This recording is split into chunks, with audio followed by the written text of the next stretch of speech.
Hola, buenos días a todos y gracias, como siempre, por asistir a nuestros webinars quincenales en el que hoy vamos a dedicarlo al almacenamiento de red y NAS y, sobre todo, a la protección del NAS y a la seguridad. Es decir, qué mecanismos podemos implementar para protegernos contra, sobre todo, efectos de virus, malware o ransomware. Bien.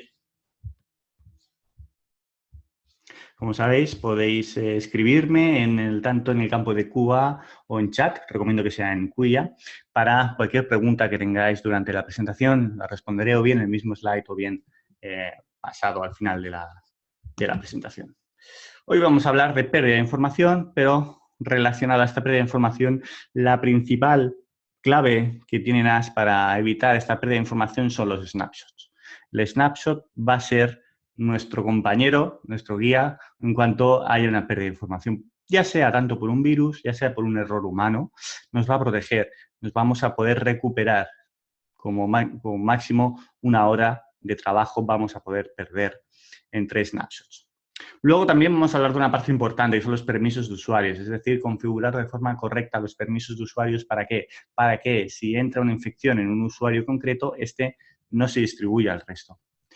Luego también aislamiento de backup, veremos qué es esto, protección adicionales que podemos implementar a nivel de servicios y también en el acceso desde el exterior, es decir, cuando publicamos servicios de NAS en el exterior para acceso a movilidad o el acceso desde cualquier lugar al NAS, pues bien, qué mecanismos utilizar y cómo protegerlo.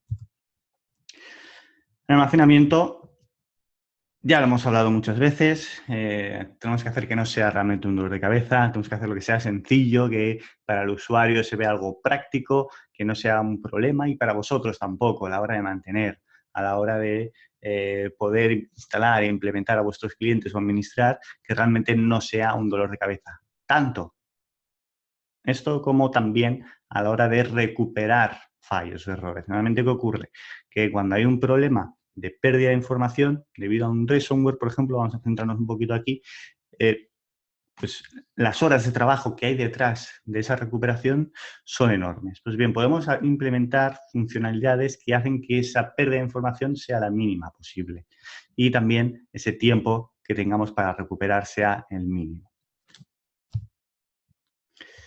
Por poner unas cifras y unos datos y dar la importancia, aunque creo que está en la cabeza de todos, pero ransomware es a día de hoy es la principal infección que hay a nivel informático, en el que ha afectado a más del 41% de las empresas españolas, en el que solo de ellas, solo el 36% han recuperado los datos. Entonces, fijaos, el mínimo porcentaje, solo un tercio aproximadamente, han recuperado los datos. Todos, el resto, 2/3 de ellos han perdido totalmente toda la información. 50% de ellos, un número muy grande, ha pagado el rescate, algo que no se debe hacer, como bien sabéis. No se debe pagar el rescate, ¿por qué? Porque se puede pagar el rescate, pues se podría llegar incluso a recuperar los datos, pero siempre hay una puerta trasera que hace que vuelvan a poder entrar. Y esto está visto que en el 22% han recibido más de una infección, pero hemos visto casos de más de una, de dos, de tres, de cuatro, incluso hasta 5 infecciones en la misma empresa. No grandes empresas tipo Telefónica, la última que más sonó, sino pequeñas empresas, pymes, de 5, de 10, de 15, 20 trabajadores, en las que sufren múltiples infecciones. Esas infecciones que les provocan, pues les provocan parar el servicio en muchos de los casos, parar su producción, con lo que conllevan a costes directamente de producción o pérdida de ingresos directos. Y luego otro dato importante es el tiempo para recuperar los datos, es decir, de media 20 horas para recuperar los datos.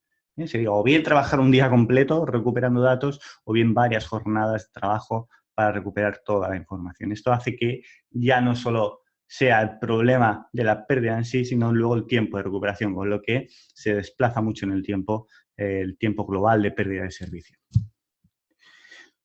Por tanto, ¿esto qué conlleva? Conlleva que la mayor preocupación de nuestros clientes, de los clientes en pérdida de información, es respecto a problemas de seguridad.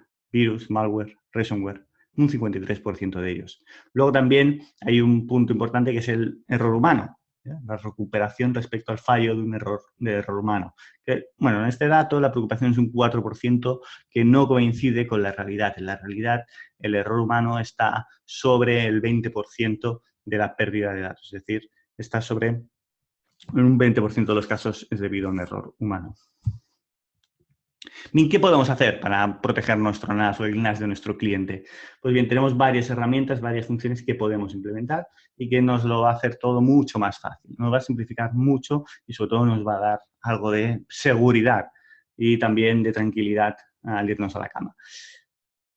La primera de todas, como os decía, la clave, el snapshot. El snapshot va a ser la clave, sobre todo cuando trabajemos el NAS en modo de servidor de archivos, en servicio NAS. No tanto así como en solo backup. Para backup tenemos otros tipos de protecciones que también nos van a poder ayudar, pero sobre todo cuando trabajamos en modo NAS, el snapshot va a ser la clave. También, cuando trabajemos en modo de servidor de archivos, permisos de usuarios. Configurar permisos de usuarios, evitar que haya un usuario final o un dispositivo, mejor dicho, que pueda acceder a cualquier carpeta, a todas las carpetas. Es decir, el usuario admin solo podrá acceder a la gestión, no debe estar disponible para que pueda acceder a cualquier carpeta. Por otro lado, el aislamiento de backup. Cuando utilizamos el NAS como backup, ¿cómo aislarlo? Es decir, cómo crear un entorno de almacenamiento, pero que se aísle de la red para evitar cualquier propagación de infecciones. Sobre todo bloquearlo, dejarlo en un Wallet Garden o bien en un envallado para que no se pueda infectar.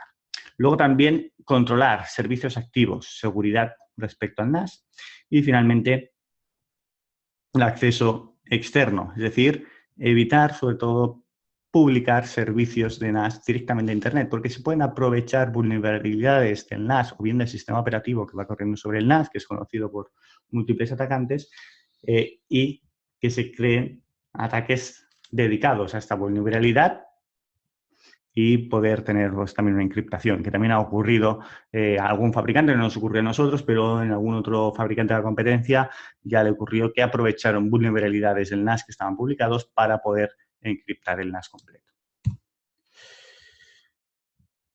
Bien, vamos a hablar de los snapshots y vamos a entretenernos aquí porque creo que este es el core, sobre todo a la hora de recuperar datos en un sistema NAS. ReadyNAS, desde la versión 6.4, se ha creado o se ha evolucionado la gestión de los snapshots. Por un lado, se indica la ocupación de snapshots mediante un indicador en amarillo, que ocupa las instantáneas, y por otro lado se ha generado una gestión inteligente en la que podemos editar o podemos controlar cómo realizar estos snapshots. Esta gestión de snapshots se puede hacer de dos formas, o bien de forma predefinida, como os voy a explicar ahora, o bien de forma personalizada. Bien, cuando hacemos de forma predefinida, ¿cómo son estos snapshots? Tenemos varios. Tenemos snapshots horarios, es decir, se realizan cada hora, o bien diarios, que se realiza cada día a las 12 de la noche, o semanales, que se realiza cada sábado a las 12 de la noche. Bien, luego, la política de mantenimiento de estos snapshots, ¿cuál es? Los snapshots horarios se mantienen durante 48 horas. Es decir, durante 48 horas se mantienen los snapshots, al snapshot número 49 se borra y se realiza el nuevo snapshot. El diario se mantiene 4 semanas. El semanal se mantiene 8 semanas y los mensuales no se borran. Bien, veis que indico aquí snapshot mensual, pero no lo he indicado como una recurrencia en mensualidad. ¿Por qué? Porque hay un upscale, es decir, cuando realizamos un upscale de horario, se consolida a diario, a medianoche, es decir, el snapshot que se realiza a medianoche, a las 12 de la noche, pasa a diario. Luego el snapshot diario se consolida a semanal, el viernes a medianoche, ¿de acuerdo? Con lo que, si tenemos snapshots diarios, pasarán a ser semanales los viernes y el snapshot diario pasará a ser mensual el último día de mes. Bien, ¿esto qué nos va a permitir? Nos va a permitir poder tener un mantenimiento de múltiples snapshots, pero sin ocupar mucho espacio de almacenamiento. Luego, la gestión personalizada que nos permite, bueno, nos permite ya aquí dar nuestro toque a lo que realmente necesitemos. Por un lado, nos permite programar los snapshots cuando nosotros queramos hacerlo. También solo realizar snapshots cuando realmente hay cambios. Por ejemplo, si nosotros indicamos snapshot horario, pero no nos interesa hacer un snapshot por la noche porque no hay ningún cambio de datos, no hay movimiento, pues en este caso no hay snapshots, nos reducirá el número de snapshots. Luego la retención la podemos hacer de forma personalizada o bien por tiempo o bien por retención del número de snapshots. Y finalmente, una parte importante es el acceso, permitir el acceso por parte de los usuarios a los snapshots. Esta parte es principal, ¿por qué? Porque si permitimos al usuario acceder a los snapshots, ya estamos exponiendo esos snapshots a que puedan ser encriptados por un ransomware, que esté en un dispositivo con un usuario de acceso. Con lo que se encriptarán los datos y los snapshots. Siempre que tengamos desactiva esa función, hablaremos con más detalle, los snapshots siempre van a estar protegidos. No hay forma de acceder al mismo. ¿Cómo recuperar snapshots? Es decir, cómo recuperar una información perdida, ya sea por un error humano, ya sea por un error de virus. Pues bien, muy sencillo. Es decir, la recuperación, aquí lo bueno es que es instantánea. Es que el usuario no va a perder más tiempo en recuperación de datos que el simplemente hecho, como veis aquí, por ejemplo, de hacer un recover, explorar qué snapshot se quiere recuperar en un momento concreto y recuperar toda la carpeta.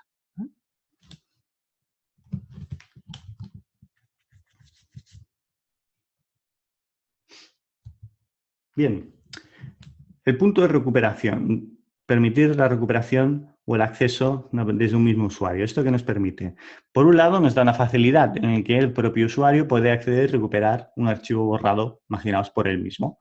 De forma que, a nivel de gestión administrativa, pues reduce mucho el trabajo. Pero, por el otro lado, ¿qué tiene? Tiene una debilidad que es, como veis aquí, cuando nosotros permitimos el acceso instantáneo, estamos permitiendo al usuario acceder a la carpeta snapshots. Esta carpeta que veis en la imagen de abajo, snapshot, msnap1, es una carpeta de snapshot y donde están los datos. De forma que si estos datos son encriptados, el snapshot será encriptado y no habrá forma de recuperarlo. Con lo que es crucial no activar esto para estar protegidos y solo activarlo en un momento concreto que se quiera, pues por lo que sea, recuperar los datos o dejar al usuario que recupere esa información. Pero si no, tenerlo siempre desactivado. Por defecto está desactivado, ¿de acuerdo? Por lo que no tengáis tampoco la preocupación de revisar todos los que habéis hecho, pero se tiene que activar de forma intencionada, pero sí que tengáis en cuenta que si lo hacéis, tenéis ese peligro. Bien, otro punto es la difusión de la infección. ¿Por qué? Porque un usuario es infectado y este usuario muchas veces ocurre que es el gerente de la empresa o es una persona en la que tiene poderes sobre la empresa. Entonces, este usuario, si tiene usuario de administrador o tiene usuario de gestión o escritura a múltiples carpetas, pues todas esas carpetas donde ese usuario tenga acceso van a estar encriptadas. Creo que tenemos que diferenciar bien las carpetas, crear carpetas por usuario o carpetas departamentales y además que esas carpetas también estén protegidas por snapshots. Para la gestión de usuarios tenemos dos opciones, o bien gestionarlos mediante una integración con Directory Activo, Microsoft Active Directory, o bien crear usuarios o grupos de forma local. Cuando generamos la integración con Microsoft Active Directory, nos permite también crear o bien configurar el caché, los usuarios, o bien no tenerlos en caché y siempre integrar o acceder a los usuarios. ¿Cuándo se recomienda hacer un caching de usuarios y cuándo no? Bueno, cuando a partir de 250 usuarios se recomienda que los usuarios no estén cacheados en el NAS, sino que estén siempre en Active Directory y se hagan peticiones contra Active Directory. Por otro lado, se pueden configurar algunas funciones predeterminadas. También en Mac, para Apple, recordar que tenemos el Time Machine, de forma que nos va a permitir poder realizar backup de Mac. Este backup de Mac también está protegido en el NAS, es decir, no es accedido con más que el usuario que nosotros determinamos en el propio NAS. De forma que también estará protegido este backup siempre que sea un usuario para cada uno de los Time Machines. Es decir, podemos crear carpetas de Time Machine y cada usuario que tenga su propio almacenamiento Time Machine y que se pueda acceder a su Time Machine. Pero solo podrá ser ese usuario concreto el que podrá acceder al backup. De forma que si lo tenemos bien diferenciado, tampoco va a poder distribuirse la infección a las backups de Apple. Por otro lado, la gestión de permisos de usuarios en carpetas está dividido en dos niveles. Por un lado está el network y por otro lado el file level. El network es el controlado por la GUI únicamente y que nos va a dar accesos o permisos desde la aplicación de red. Es decir, pues desde SMB, desde NFS, Rsync, FTP, es decir, van a ser los permisos de acceso de aplicación. Mientras que en el file level son permisos de carpetas y de ficheros, que son o bien gestionados por la GUI o bien gestionados directamente por el cliente, es decir, por ACLs que se configuren directamente en el propio fichero o carpeta. Bien, en los permisos de Network Access, cuando vemos Network Access, son los más sencillos, escogemos qué servicios son los que pueden acceder a la carpeta o qué servicios van a estar disponibles en la carpeta. Bien, aquí tenemos en Security, podemos escoger o bien los usuarios, grupos de usuarios, o bien tenemos la opción de Everyone o Allow Anonymous Access.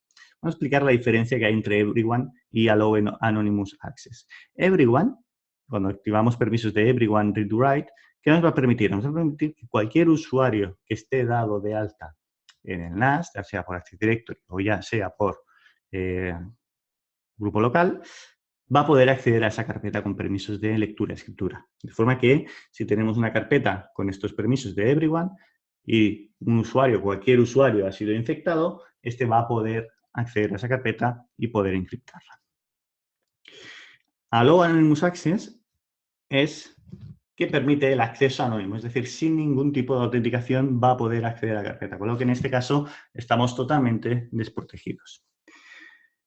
Luego, si no, podemos escoger el acceso o bien a grupos o bien a usuarios. Sí que hay que comentar que el acceso a usuarios o grupos siempre se activa o se aplica el acceso más restrictivo. Es decir, si yo tengo una carpeta en la que, una carpeta departamental, por ejemplo, en que los usuarios del departamento, los trabajadores del departamento tienen acceso, el grupo tiene acceso de lectura, pero el responsable del departamento tiene acceso de lectura y escritura, el usuario responsable del departamento tendrá ese acceso de lectura y escritura, es decir, acceso total a la carpeta y a los datos, pero solo el resto de trabajadores o el resto de personal del departamento va a tener acceso simplemente de lectura. De forma que también así podemos proteger, aunque sea una carpeta departamental, pero que solo sea un usuario el que puede editar.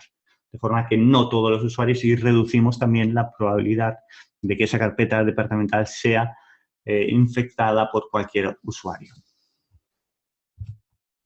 Bien, cuando hablamos de file level, aquí hablamos ya de las ACLs que se implementan a nivel de sistema de ficheros, sistema de archivos. Aquí estas ACLs se aplican a los usuarios o grupos de usuarios que pueden realizar modificaciones o lectura de los ficheros dentro de una carpeta. Es decir, en este punto, el usuario ya ha accedido mediante el acceso de network y luego está un segundo nivel de acceso que es mediante file system, es decir, acceso a los archivos. ¿Vale? Por eso es importante siempre aplicar la protección inicial, la de network, porque esta es la que nos va a permitir o no el acceso luego a la carpeta. Bien, cuando todo esto que hemos hablado es imprescindible cuando implementamos el NAS como servidor de archivos, sobre todo. Ahora bien, cuando implementamos el NAS como backup, tenemos otra casuística, ¿no? El NAS es un destino de backup. El NAS no acceden usuarios normalmente, sino que es un dispositivo, ya sea un servidor, o bien ya sea un software de backup, o bien ya sea otro tipo de almacenamiento de producción que realice el backup con por ejemplo, de máquinas virtuales se realice contra el NAS. En este caso, se recomienda también el aislamiento de destino de backup. ¿Cómo aislarlo? Bien, lo podemos aislar de varias formas. Por un lado, mediante la implementación de VLANs, es decir, crear una VLAN de backup en el que solo el servidor sea capaz de poder acceder al backup o al destino de backup. Es decir, esté aislado de todo el resto de la red, del tráfico de la red. Como veis aquí hemos creado una backup VLAN. Este backup VLAN solo está en el servidor y en el backup. ¿De acuerdo? De forma que no hay manera de poder acceder a ese destino de backup si no es a través del servidor. Por otro lado, también se deben aplicar políticas en las políticas de acceso que permitir que solo el usuario del software de backup, por ejemplo, que realiza el backup, sea el que tenga permisos de escritura sobre esa carpeta.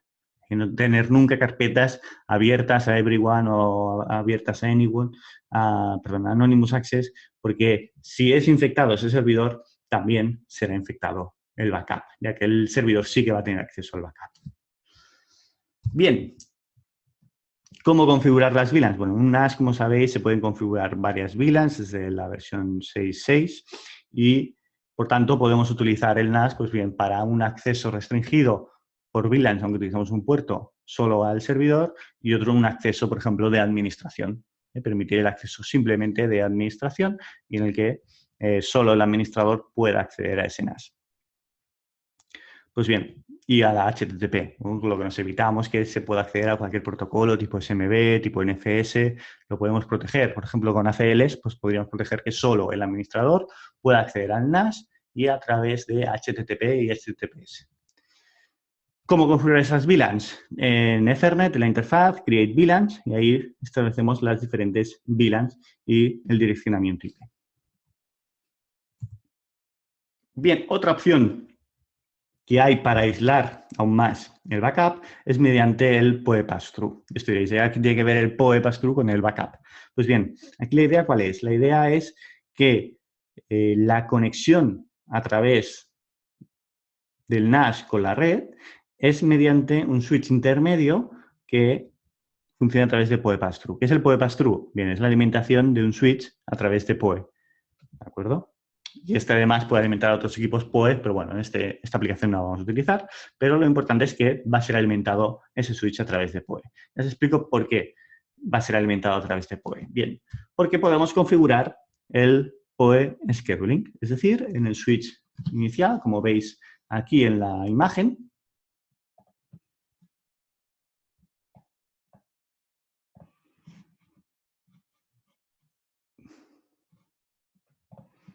como veis en la imagen, tenemos un servidor, tenemos un switch que es alimentado por PoE únicamente, y luego aquí de este switch gigabit a un NAS.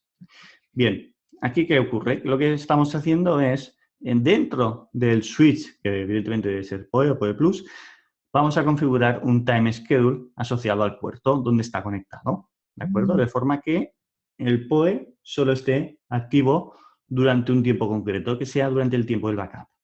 Es decir, si el backup lo hacemos de las 12 de la noche a la 1 de la mañana, pues, o 2 de la mañana, pues bien, vamos a activar el PoE a las 12, si queréis, menos 5, 12 menos 10, y vamos a apagar el PoE a las 2 y cuarto, 2 y media. De forma que este NAS solo estará disponible de 12 menos 10 a 2 y cuarto. En el resto, este PoE, la alimentación estará apagada, por lo tanto, este switch estará apagado y, por lo tanto, este NAS no estará disponible en la red. Todo lo que queda totalmente aislado de la red. O sea, es una buena solución cuando queremos, sobre todo, proteger y evitar al máximo posible que se tenga acceso. Reducimos mucho las probabilidades de infección.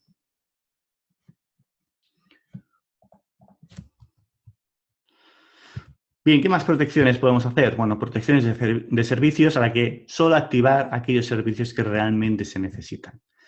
Hay múltiples servicios, como veis aquí. Tenemos SMB, AFP, NFS, FTP, iTunes, DLNA, rsync, UPnP, HTTP, HTTPS, SNMP, SSH. Pues bien, solo activar aquellos servicios que sean necesarios. Si es un NAS, por ejemplo, en el que se integra con Linux mediante NFS, solo activar NFS. No tiene sentido tener activo SMB. ¿Por qué? Porque bueno, se pueden utilizar vulnerabilidades justamente SMB para atacar al NAS o vulnerabilidades sobre AFP, FTP, sobre cualquier protocolo. Por tanto, reducir así también el número de protocolos que se utilizan. Bien, disculpad que ha sido... se ha desconectado. Acceso. Volvemos otra vez.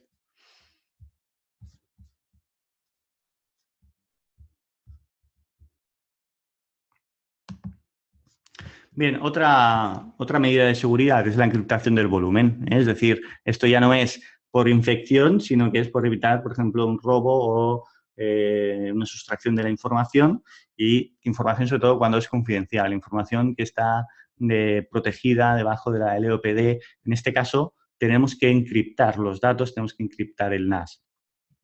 ¿Cómo encriptarlo? Bueno, siempre se encripta a la hora de generar el volumen y la clave se debe almacenar en USB o enviada por email y este USB debe estar conectado en el NAS en el momento del arranque. Es decir, cuando el NAS arranque, tenerlo en el USB, luego evidentemente desconectarlo para que si se lleva en el NAS, que no se lleve en el USB, porque es el que va a permitir el acceso y de esta forma, si hay un robo o bien de los discos o bien del NAS completo, evitar que ocurra el robo de la información esté protegida e encriptada. Eso sobre todo lo vamos a necesitar para cumplir con la LOPD que vendrá vigente en el año que viene.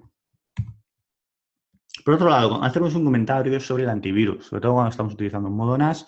Hemos cambiado el antivirus, era Siren y ahora hemos pasado a ClamAV. ClamAV es un antivirus libre, en multiplataforma, en el que se integra mediante su base de datos que se encuentra en Internet, con lo que periódicamente va actualizando sus firmas y ¿qué nos va a permitir? Bueno, nos va a permitir este nuevo antivirus reducir la pérdida de rendimiento que teníamos cuando activamos el antivirus en NAS, de forma que tenemos una menor afectación al rendimiento que en el antivirus anterior y, por tanto, podemos recomendar que en entornos en los que pues de pyme, de pequeña empresa, que no tengan, aunque tengan antivirus en endpoints, pero que no tengan muchas medidas perimetrales, pues también poder activar el antivirus en este caso. Es un antivirus que además está implementado en firewalls, con lo que en algunos firewalls de grandes fabricantes, con lo que también eso da una señal de garantías. Bien, finalmente, ¿qué otro método de protección o otro posible modo de infección es a través del exterior? Muchas veces pues, se quiere tener un acceso al exterior del NAS y a veces pues, se publican puertos FTP, se publican puertos de HTTP, de WebDAV para acceso a los datos. ¿Esto qué nos va a dar? Bueno, le va a dar una opción a cualquier atacante a poder detectar vulnerabilidades y atacarlas por Internet de forma distribuida. Cosa que nos puede pues, provocar, por ejemplo, como os decía, algún caso que ha habido en el que se han encriptado NAS utilizando una vulnerabilidad del sistema operativo. Bien, aquí que... Disculpad, que se ha colado esta imagen, que no debería estar aquí. Bien, aquí ¿qué servicios tenemos publicados por Internet? Bueno, son dos. Básicamente, Ready Cloud. Ready Cloud, como sabéis, es el servicio de acceso al NAS desde dispositivos móviles o desde cualquier dispositivo mediante la aplicación Ready Cloud desde el exterior, movilidad, que nos va a permitir acceder a información como si estuviéramos dentro de la oficina o dentro de la misma LAN que el equipo. Bien, comentaros que no es necesario abrir ningún puerto. Ready Cloud es el cloud privado de Netgear en el que a través del cloud se permite la conectividad con el NAS. Fijaos en este caso una imagen que tengo en la aplicación que indica que está conectado por VPN, es decir, la conexión que se establece entre el NAS y el equipo, en este caso un PC, es a través de una VPN con encriptación AES 256 directa, NAS a dispositivo, a cliente, de forma que no tenemos que publicar ningún puerto. Fijaos, aquí también tengo una imagen de la interfaz que se crea, que es una Live Network, es decir, una interfaz virtual VPN en Microsoft y que cuando se conecta le ofrece una IP, la 5.220.31. Bueno, es una IP que es privada del túnel, es una IP utilizada para el túnel VPN. de forma que podemos tener acceso al NAS como si estuviéramos fuera, pero con seguridad. Luego, otro servicio público es el Replicate, perdón, es la opción de poder replicar el NAS hacia otro dispositivo externo, pues por ejemplo, un NAS que esté en una oficina central o un NAS que se encuentre en la casa del gerente de la empresa o bien un NAS que vosotros, como proveedores de servicios gestionados, pues lo hagáis. Bien. ¿Cómo funciona este Replicate? Muy similar a Ready Cloud, en el que tenemos un servicio cloud de Replicate que va a generar la conectividad entre los dos NAS por AES 256. En este caso, el cloud simplemente hace la gestión de conectividad y crea el túnel, ¿de acuerdo? Pero el túnel es establecido entre los dos NAS, punto a punto y de forma encriptada y sin necesidad de publicar ningún puerto. Es decir, si no tenemos conectado a un puerto de salida, simplemente tenemos que activar los puertos de salida, pero todo el resto de puertos de entrada, sobre todo, no tienen por qué estar publicados en Internet. Bien, antes de finalizar, has visto sobre todo los medios de protección, sí que me gustaría comentaros, aprovechar y comentaros las actualizaciones que tenemos del portfolio para este junio y julio, en el que tenemos 3 nuevos productos. Por un lado, tenemos dentro de la gama 400, fijaos que hasta ahora teníamos la gama 422 y 424, pues bien, ya esta semana tenemos los modelos 426 y 428. Fijaos que la gama 300 solo nos queda de momento el RN316, es decir, el 312 y el 314 ya han desaparecido del portfolio, ya no tenemos disponibilidad. El 316 todavía hay alguna, pero como veis, la migración ¿a dónde es? Al 426. La familia 400 es una familia que nos va a permitir un mayor rendimiento que no teníamos con la familia 300, sobre todo en encriptación del volumen, algo muy importante que hemos hablado, con modelos de volumen encriptado, el rendimiento es muy superior debido a su aceleración hardware de encriptación que dispone el Atom C300 3000, que dispone el ReadyNAS 400. En Rack Mount, ¿qué tenemos también? No es otra novedad. Cambiamos el 2120 por el 2304. Es decir, va a ser el nuevo NAS de 4 bahías. Estará disponible el 20 de junio, a partir del 20 de junio. Y será el nuevo NAS de 4 bahías, en el que cambiamos, sobre todo la mayor diferencia es el cambio de arquitectura de CPU. Pasamos a una CPU Celeron, una CPU Intel, y que nos va a permitir funciones tales como también el ReadyDR. La replicación por bloques ya la tendremos en todos los modelos en rack. Ya no tendremos modelos que están basados en ARM. 2304 es el reemplazo al 2120. Son 4 bahías, sigue siendo una fuente de alimentación, una U, 2 GB, es decir, 2 puertos de gigabit y también 2 GB de RAM. Bueno, aquí veis cómo queda. En los 424 y 426, 428 se mantiene el Atom, es un 3538 quad-core en este caso, y también duplicamos en la memoria, es decir, pasamos a los 4 GB, de forma que mejoramos mucho el rendimiento respecto al 314, respecto al 316 sobre todo, duplicando su rendimiento. Rack, el 2304, tiene un Intel Celeron Dual Core con 2 GB de RAM igualmente, hasta 40 usuarios. Recordad que el 2120 era hasta 20 usuarios, lo hemos incrementado hasta 40 usuarios por mayor rendimiento que tiene, y con 2 puertos Gigabit Ethernet. También una novedad que habrá en julio del 2017 es el soporte de SAS y SSD en 2.5 en los modelos de 4360, modelos de 60 bahías. Bien, aquí bueno, algo más de detalle. Tenemos 4 puertos Gigabit Ethernet en los RN 426 y 428, con lo que también bueno, incrementamos las interfaces de conexión. Y fijaos, los tipos de rack que podemos implementar a día de hoy, sobre todo los 426 y 428, es el 0, el 1, 5, 6 y 10, que ya estábamos acostumbrados, pero también incluimos el 50 y el 60. Recordar que a partir de la versión 6.7 tenemos también la creación de grupos de RAID o RAIDs en 50 y en 60. Y estos, como no, solo pueden ser a partir de 6 bahías. Por eso están disponibles en el 426 y 428. Bien, promociones, ya sí que terminamos. Las promociones que mantenemos durante este trimestre son las mismas. Tenemos descuentos en los packs de puntos de acceso, en el WAC 720, en el 730. Son packs de 3 APs y tenemos una reducción del 32 o 28% de descuento.